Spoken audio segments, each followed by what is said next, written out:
மனோஜ் பாரதியின் இறுதி ஊர்வலம் இன்னும் சற்று நேரத்தில் தொடங்க இருக்கிறது. சென்னை நீலாங்கரையில் அவரது இறுதி ஊர்வலம் சற்று நேரத்தில் தொடங்க இருப்பதாக தகவல் கிடைத்திருக்கிறது. விவரங்களை தர இருக்கிறார் செய்தியாளர் வெங்கட். விவரங்களை வழங்கலாம். வணக்கம். மாரடைப்பால் உயிரிழந்த நடிகர் மனோஜினுடைய இறுதி ஊர்வலம் என்பது இன்னும் சற்று நேரத்தில் நீலாங்கரை இல்லத்திலிருந்து புறப்பட இருக்கிறது. நீலாங்கரை இல்லத்திலிருந்து புறப்பட்டு பெசன்ட் நகர் இருக்கக்கூடிய மயானத்தில் மனோஜின் உடல் நல்லடக்கம் செய்யப்பட்டிருக்கிறது.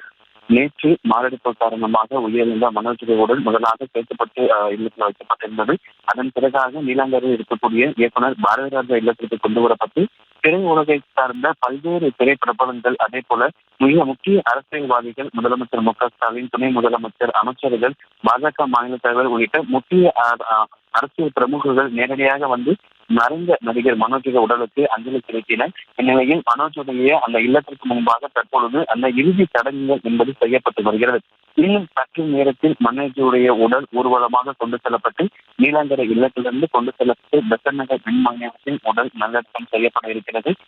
குறிப்பாக வந்த அனைத்து அரசியல் கட்சி தலைவர்களும், திரைப்பிரபலங்கள் என வந்த அனைவருமே சொன்ன ஒரு கருத்து, மகனுக்கு தந்தை இறுதி சடங்கு செய்வது எந்த அளவுக்கு வலிமை கொண்டு இருக்கும், அதை பாரதிராஜா அவர்கள் எப்படி தாங்கிக் கொள்வார், அதுதான் மிகவும் வேதனையான இருக்கிறது, மிகவும் வேதனைக்குரிய பார்க்கப்படுகிறது என்பதுதான் அனைவரும் சொன்ன ஒரு கருத்தை பதிவு செய்திருந்தார்கள்.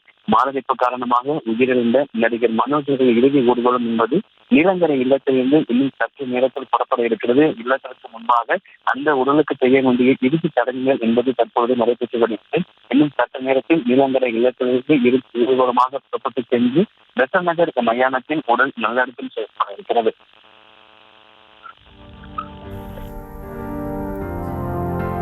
விவரங்களுக்கு நன்றி வெங்கட்.